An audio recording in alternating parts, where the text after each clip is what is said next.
Boa noite, pessoal. Eu vou começar colocando uma música, mas antes disso, eu queria só que vocês soubessem que esse é o Instagram da nossa casa e o YouTube da nossa casa, para caso um dia vocês não consigam vir, vocês podem acessar pela internet, rever as palestras, rever os materiais, tá? Por favor, nos ajudem divulgando e se conectando com as redes, que a gente faz essa divulgação com muito amor e muito carinho, para que chegue a todos. Bom, eu quero só que vocês prestem atenção, antes da gente começar, na letra de uma música que chegou muito no tema do que eu vou falar hoje, tá?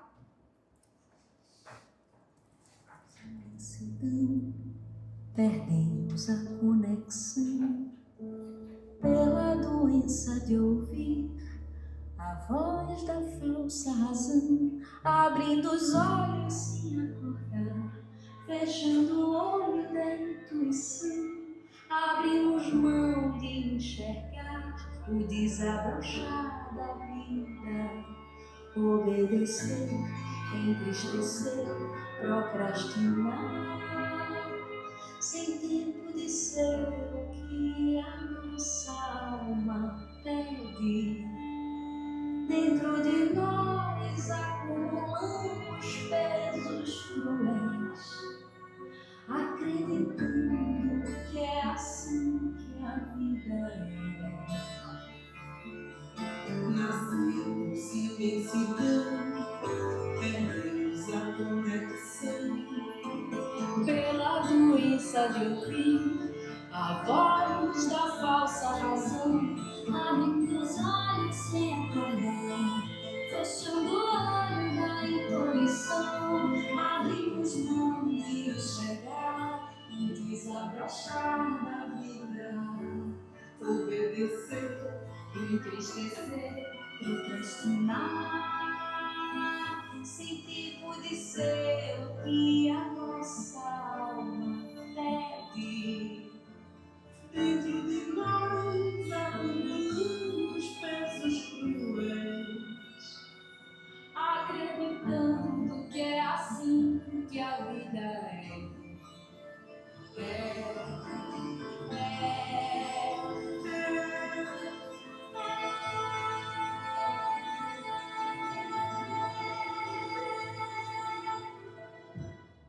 Tá na hora de reagir, entender que somos gigantes, ocupar o nosso lugar, acolher nossas almas, nunca é tarde pra plantar nossa terra de amor infinito, a semente vai germinar, é assim que a vida é.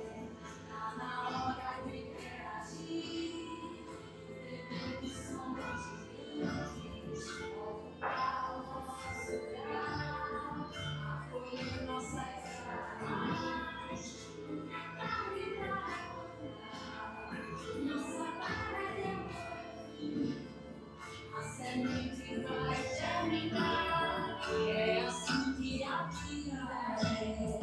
Tá na hora de reagir, entender que somos gigantes, ocupar o nosso lugar, acolher nossas almas, nunca é tarde pra replantar nossa terra de amor, a semente vai germinar, é assim que a vida é, é assim que a vida é. Entender que somos gigantes, ocupar o nosso lugar.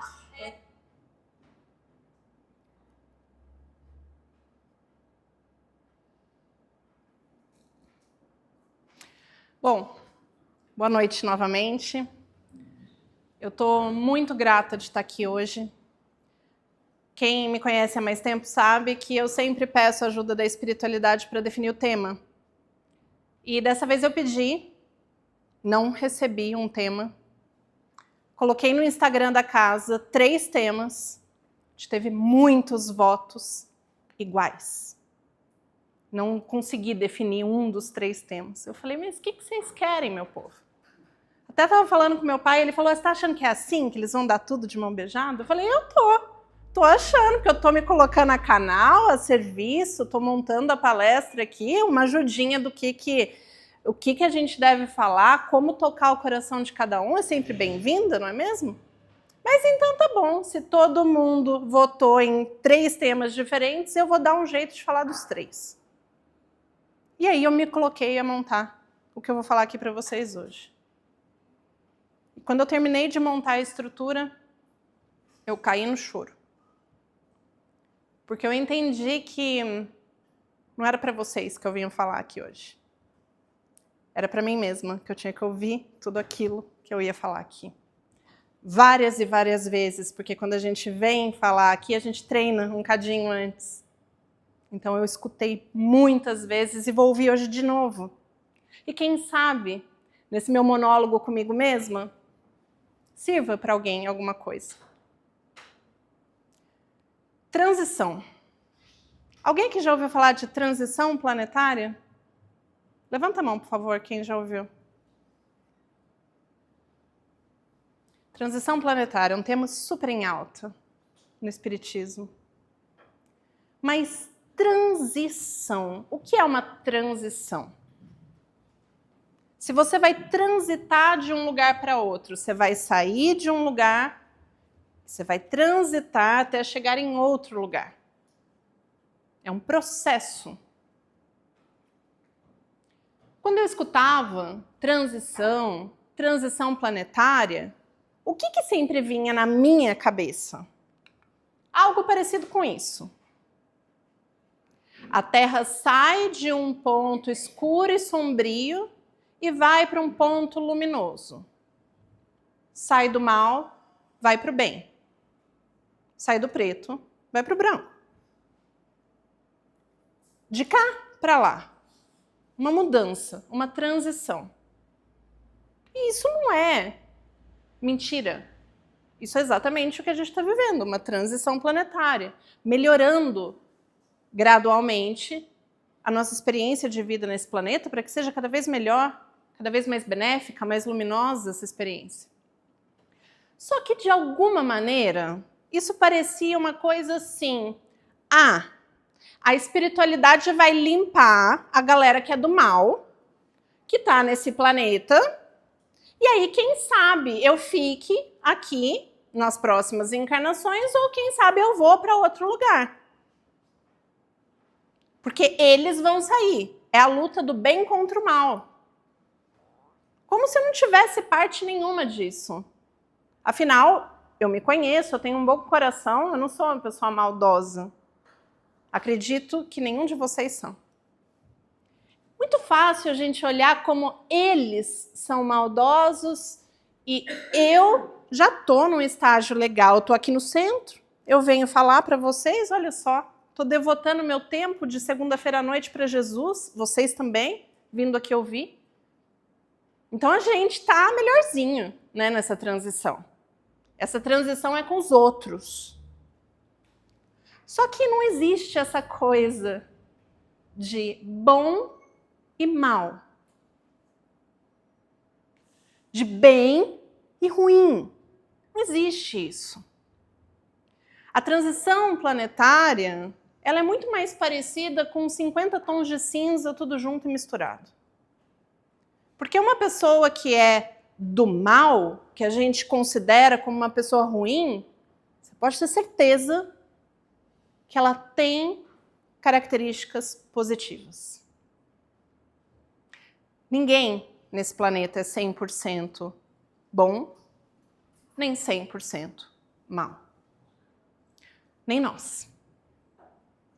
Nós não somos 100% bons, nem 100% maus.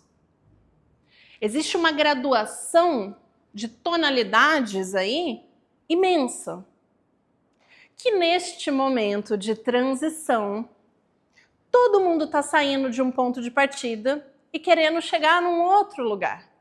Então, toda essa graduação de tons de cinza, elas estão aparentes do lado de fora e do lado de dentro.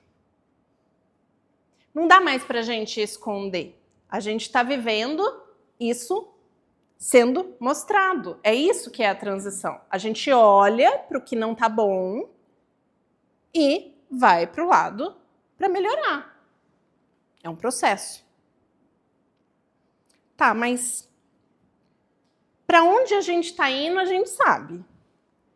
A gente está indo para um lugar melhor. Mas onde é que a gente está? Qual é o nosso ponto de partida? Se eu falar para vocês, gente, como é que eu faço para ir para São José dos Campos daqui? A primeira pergunta que vocês vão me falar é, não, mas onde você está? Você está em Caçapava? Porque se você estiver em Caçapava, o caminho é esse. Se você estiver em São Paulo, o caminho é outro. Onde você está? Qual é o seu ponto de partida? A direção todos nós sabemos, mas qual é o ponto de partida de cada um? Qual é o ponto de melhoramento de cada um?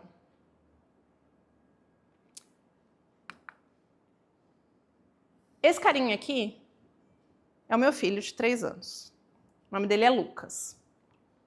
E eu tava colocando ele para dormir com essa carinha fofa que ele tem, convenhamos, vai, toda mãe é babona, eu vou ser aqui. E o Lucas me fez uma pergunta antes de dormir. Ele falou assim, mamãe, quem já viu uma criança de 3 anos já sabe como é que dá aquele arrepio, assim, né? Com as perguntas simples e difíceis de responder. E o Lucas me perguntou, mamãe, quem é Jesus? Aí eu pensei, nossa, calma aí que eu vou responder muito legal para ele aqui. Jesus era um cara que viveu lá na Galileia, 2000... Epa, como é que eu vou explicar que ele morreu, que ele tá aqui, mas é um espírito, mas não sei... Ih, vai dar nó na cabeça da criança, ela não sabe nem o que é morte. Como é que eu vou trazer esse conceito para ele? Aí pensei, nossa, eu vou falar que Jesus era um homem de cabelos castanhos. Epa, mas eu não sei como Jesus era. E isso é relevante? Se ele tinha olhos claros ou olhos escuros, isso é relevante? Eu quero que ele conheça Jesus por quem Jesus é. Quem Jesus é? E ele, mamãe, quem é Jesus? Eu falei, calma, filho, calma que eu vou te responder. E daí eu pensei, eu vou explicar para ele como é Jesus além da forma. Porque a forma a gente conhece. Do homem que morreu aos 33 anos, que andou pela Judéia, isso a gente conhece, essa é a forma de Jesus. Mas o que Jesus é pra gente? Quem Jesus é pra gente? E daí eu falei, Jesus é alguém como a gente, como eu e você. Mas ele é bondoso como o sol. Ele é amoroso. Ele está em todos os lugares. Jesus é poderoso e no que eu ia completar a frase, ele como Hulk. Eu falei, pode ser, você acha que o Hulk é um poderoso? Só que o poder de Jesus não é de destruir. Jesus tem um poder de unir. Eu não sei se ele entendeu. Eu saí do quarto meio pensativa. Falei, e agora? Jesus é tudo isso, né? Jesus é a personificação das virtudes humanas. Porque se teve uma pessoa que passou por essa terra perfeita, foi ele. A perfeição do amor, da bondade, da justiça, da união, do perdão, todas as virtudes humanas ali. E é por isso que ainda falamos dele. Porque transcende a forma. Se ele fosse uma mulher, se ele tivesse nascido na China, ainda estaríamos falando dele. Vai além, foi a exemplificação que ele trouxe. Tá. E se a gente fosse se apresentar desse jeito?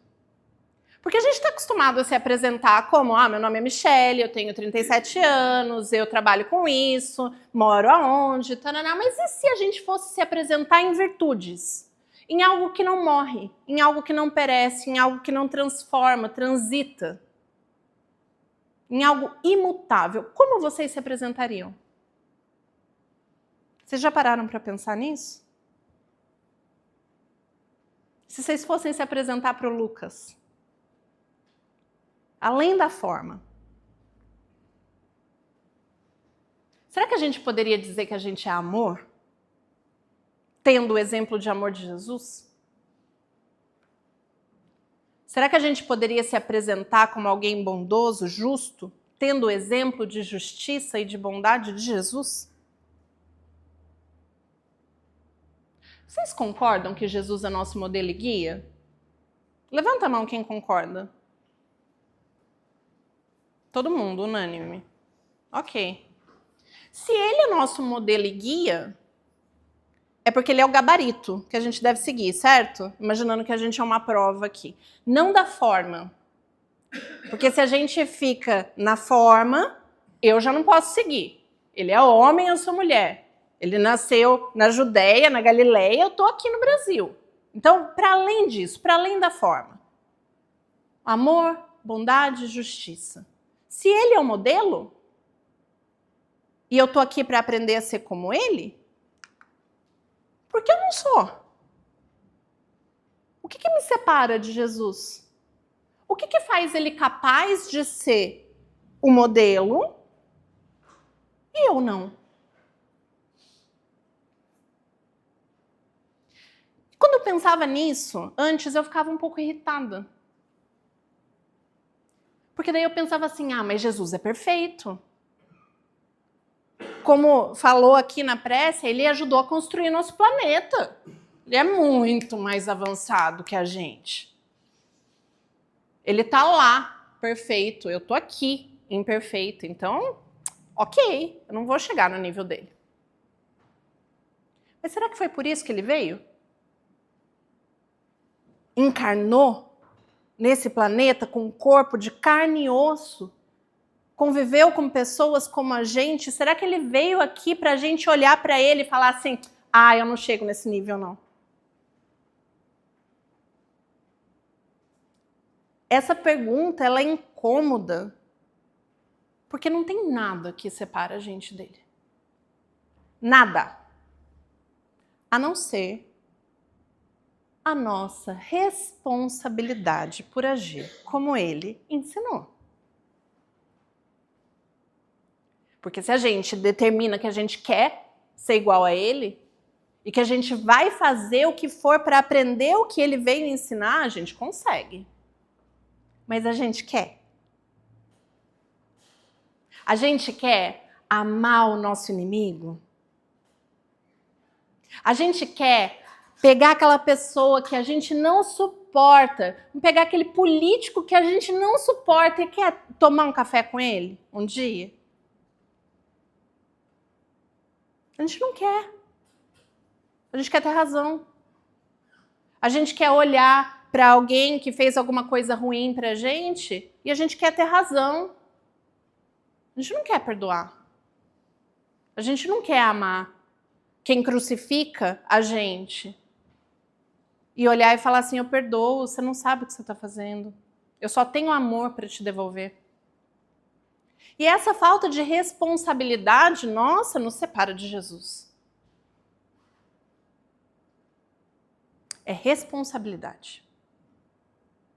Não é porque ele é perfeito, porque ele trilhou o caminho que a gente está trilhando agora. Quando ele foi criado como eu e vocês. Ele passou por esse caminho. Como alguém que chega no final de uma faculdade e olha para uma criança aprendendo a escrever e fala assim, ela vai chegar lá. Se ela praticar, se ela se dedicar, ela tem tudo para chegar aqui, fazer o que eu estou fazendo e muito mais.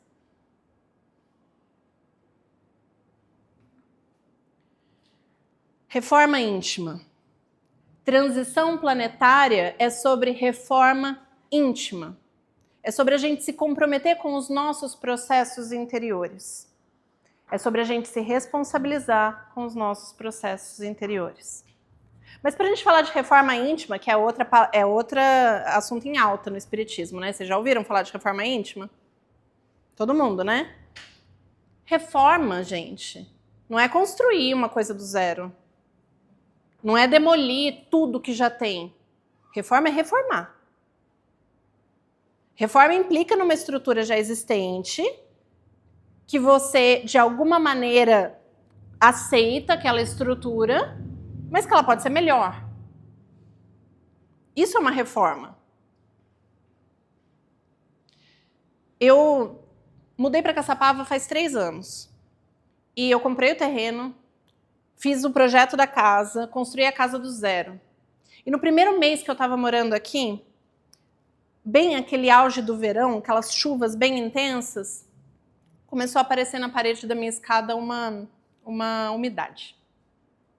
Eu falei, gente, vocês estão de brincadeira, acabei de construir. Não é possível. Chamei pedreiro, quebrei do lado de fora, vi onde estava o cano, eu tinha a planta da casa, olhei ali, o cano estava estranho, ele remendou lá, fez alguma coisa, fechou a parede e tal. Passou uns meses, de novo a umidade. Eu falei, não é possível.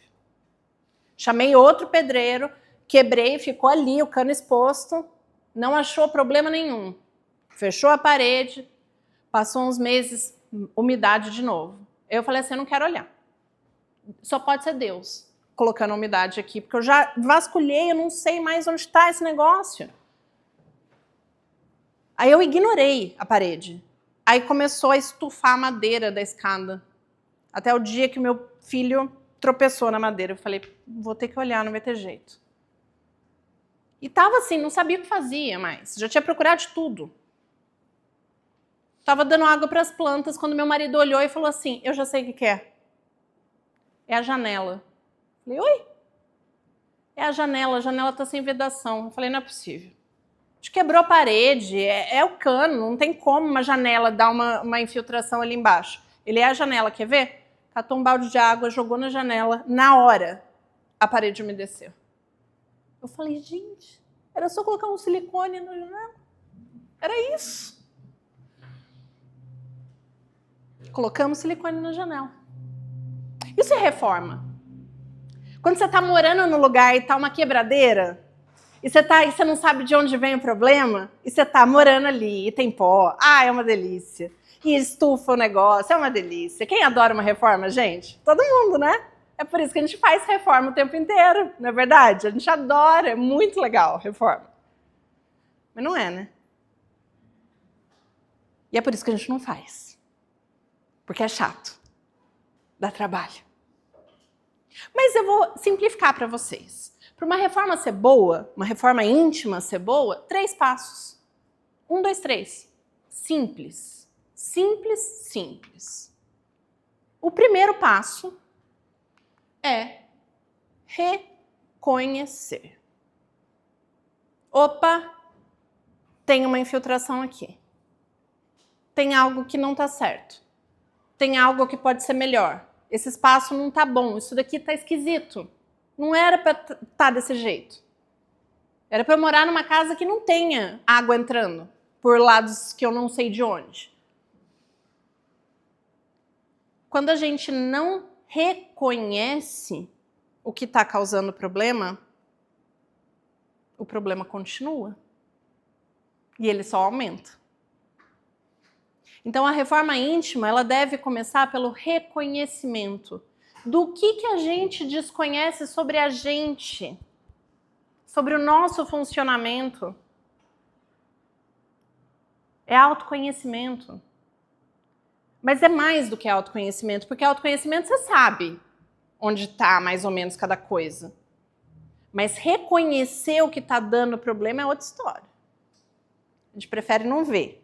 Imagina, eu, orgulhosa, vaidosa, invejosa, irritada, impaciente. Não. Eu sou do time do bem. Lá nos planetinhas, lembra? Eu vou no centro. Eu tomo passe. Eu não tenho isso daí, não. Orgulho? Egoísmo? Imagina. A gente não quer reconhecer. Só que se a gente não reconhece, como é que a gente conserta, gente? Se a gente não sabe onde está vazando, como é que vai consertar? Se eu não soubesse que era a janela que estava dando problema, como eu ia arrumar? Aquilo ia ficar atrapalhando, dando problema. Então a gente precisa fazer um esforcinho para olhar onde está o ponto, onde está o vazamento. O segundo ponto é a aceitação. Eu vi que era ali na janela, mas a minha reação foi: mas, poxa vida, eu tentei o cano, achei que era o cano, me desculpando. Depois eu comecei a culpar. Ah, mas o pedreiro que pôs essa janela aqui, pô, ele tinha que ter sido mais cuidadoso. É o outro, não sou eu. Não é a minha falta de vigilância que ali não estava bem feito. Ou a gente começa a se justificar.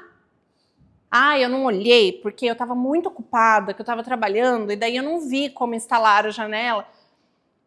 Culpa, desculpa e justificativa. Tudo isso é fugir da aceitação do que é. Qual é o ponto? A janela está com problema, isso está me dando um vazamento. Simples, aceitar. E aí, o que eu faço com isso? A Joana de Ângeles fala que o ser consciente, ele não se culpa, não se desculpa, nem se justifica, ele se transforma. Só. Quando a gente escuta a história de Paulo de Tarso, a gente sabe que ele perseguia cristãos antes. Mas quando ele recebe o chamado, ele não fica se culpando. Ó céus, ó vida, mas eu estava do lado errado, e agora? Ele não fica culpando o outro, mas, pô, Jesus, você veio montado num jumento, como é que eu ia dar moral para você, então? Ele não faz nada disso, ele só fala assim, o que é para eu fazer? Agora, e quando é com a gente? Quando a gente reconhece alguma coisa, a gente não fica na culpa, na desculpa, na justificativa? Esses são os 2 pontos. O terceiro ponto, quem vai ensinar para vocês é o meu outro filho. Esse é o Matheus. Matheus tem 5 anos e ele chegou em casa esses dias felizão que ele está aprendendo a escrever. Aí ele veio para o meu menino mais novo e falou assim, Lucas, eu tenho tarefa, você não tem. Eu falei, ih, filho, vai passar já já isso daí, essa animação toda. E daí, qual é a tarefa, Matheus? Ah, é para eu escrever os números. Falei, então tá bom. Depois do 3 vem o 4, mamãe. Eu, Depois de tal vem tal. Foi falando, falou tudo certinho. Falei, gente, que menino inteligente. No que eu peguei a tarefa dele para olhar, o 4 estava ao contrário, o 2 estava desse tamanhinho, o 3 estava enorme, estava bizarro o negócio. Era a primeira vez que ele estava fazendo, né? Falei, não, tudo certo, mas Matheus vai precisar pagar aqui, porque esse daqui tá errado. Ah, mamãe, você falou que era tão certo. Você falou que era 4, depois você falou que estava certo. Eu falei porque eu ouvi você falando, eu não vi você escrevendo. Vai ter que apagar. Tá errado do jeito que tá aqui. Ai, que saco, mamãe. Eu falei, calma, é porque você não tem a borracha mágica. Aí subi no meu escritório rezando para eu ter uma borracha diferente de algum jeito para aquele menino adorar a ideia de apagar o negócio. Tinha. Ele foi lá, apagou, feliz da vida, depois fez. Ainda teve que apagar mais umas 2, 3 vezes, mas encontrou o caminho. E ficou ok com isso. O terceiro ponto é a prática. A gente reconhece, a gente aceita e a gente pratica. É assim que a gente aprende. Tudo na vida. Eu reconheço que eu errei. Eu aceito que está errado, porque se eu não aceito que está errado, eu não tenho como mover daquilo, e eu vou e pratico. E nesse processo de prática, Deus nos deu uma ferramenta maravilhosa, que se chama reencarnação. A gente tem uma folha em branco, zeradinha, para a gente refazer a nossa lição. E o gabarito continua lá. Jesus, nosso modelo, bonitinho ali, ó, só copiar, gente. É só fazer igual. É que aí a gente vai errar. E a gente vai ter que apagar. E vai ter que fazer de novo. E vai ter que assumir que errou. E vai ter que fazer de novo. Esse processo da prática é para isso que serve a encarnação e a reencarnação. Não é para te culpar, não é para te penalizar, não é para acabar com a sua boa vontade. É para você aprender. E você nem precisa refazer a quantidade de vezes que você errou. Se o Mateus fizesse 10 vezes o número 4 errado, mas ele acertasse 2, tá bom para mim. Ele não vai precisar fazer 10 vezes igual só para pagar as vezes que ele fez. Não é assim que a vida é. A vida não fica culpando a gente. Você aprendeu, moveu. A gente está aqui para aprender. Não está para pagar pecado, pagar karma, pagar coisa de encarnação. Isso não é verdade, não é assim que Deus funciona. Mas será que a gente não fica na culpa? E será que a gente não desculpa o outro nesse processo? Será que a gente não fica corrigindo a lição do coleguinha, quando a nossa lição tem um monte de coisa para resolver? Se preocupa com o processo do outro, a transição planetária, os líderes, a guerra, tarará, tudo que está fora e dentro. E dentro, o que você está fazendo dentro da sua casa, a sua reforma? Se a gente não aceitar que a gente vai errar, a gente não vai conseguir colher o resultado. Nessa época de transição planetária, o pior que a gente pode fazer é ficar apático ao processo. É achar que não é com a gente. Porque a gente está numa sala onde todo mundo está errando. Todos os erros estão vindo à tona. Todos os tipos de erros. E a gente pode aprender de uma maneira que a gente nunca pôde. Por isso que esse momento é tão rico. Porque a gente nem precisa errar para aprender com erro. A gente está vendo o erro aí, ó, a rodo. Mas se a gente se colocar nesse processo como eu estou aqui para aprender, como é que eu posso ser melhor diante disso, a gente não vai ficar nem triste. A gente nem vai condenar o coleguinha, não vai condenar o que está acontecendo no mundo. A gente vai olhar e vai falar, não é esse caminho. Qual é o caminho? A gente tem um gabarito. O gabarito não abandona a gente. Ele está ali o tempo inteiro.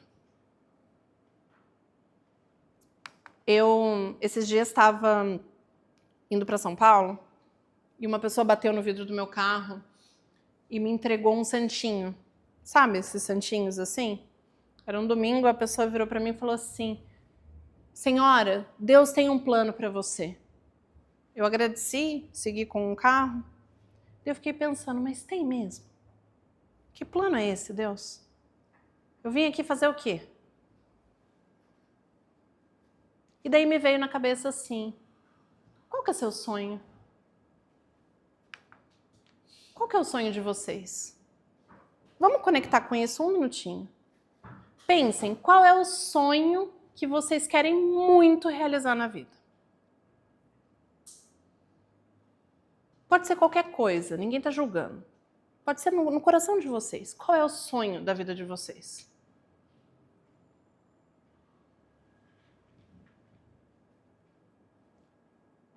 Se vocês acreditassem que vocês são igual Jesus,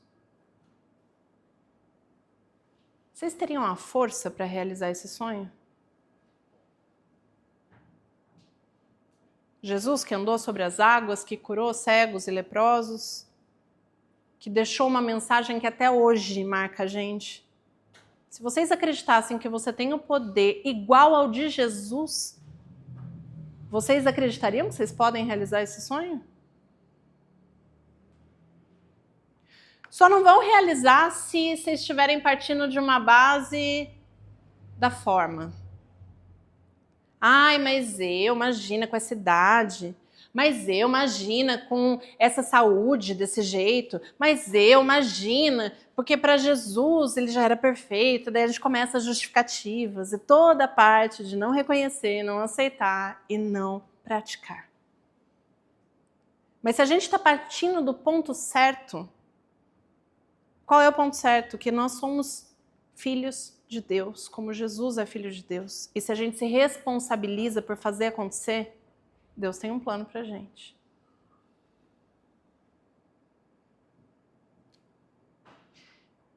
E o nosso gabarito, Jesus, já falou que quando a gente segue esse plano e acredita nele, o jugo é suave e o fardo é leve.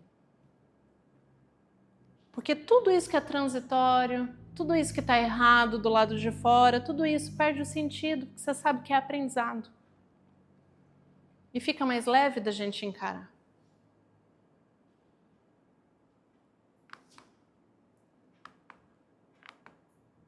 Eu queria finalizar falando um poema que é do Khalil Gibran, que é um poeta libanês.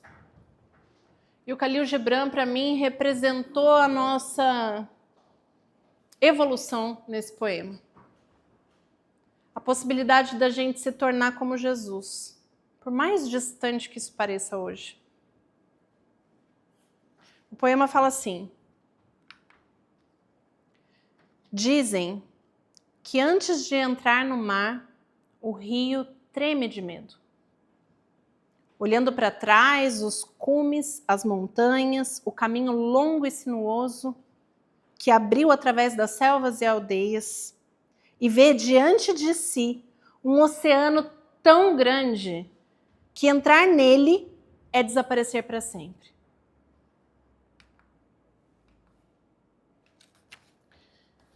Mas não tem outro caminho. O rio não pode voltar. Ninguém pode voltar. Voltar é impossível na existência. O rio deve aceitar a sua natureza e entrar no oceano. Só assim o medo vai diminuir. Porque então o rio saberá que não se trata de desaparecer no oceano, mas sim de tornar-se oceano. Esse é o nosso destino. Sermos grandes como o nosso gabarito, o nosso modelo. E está na hora da gente se tornar esse gigante que Deus sabe que a gente tem o potencial de ser, porque em toda semente tem a árvore. Ela vai ter que passar pelo processo. Ela vai ter que brotar. Ela vai ter que romper a terra, vai ter que surgir os galhos, as flores, os frutos. É um processo difícil, não é simples. Mas está tudo na semente. A gente não precisa mudar a semente carrega a árvore inteira. E todos nós aqui, eu e vocês, temos árvores dentro do nosso coração. Eu fico muito grata por estar aqui e muito grata pelo nosso gabarito, que sempre nos acompanha e está sempre disponível para tirar qualquer dúvida, para ensinar qualquer caminho. Ele não vai fazer a lição para a gente. É a gente que vai ter que fazer a nossa lição. Mas ele está disponível. Obrigada, Jesus. Tenha uma boa noite.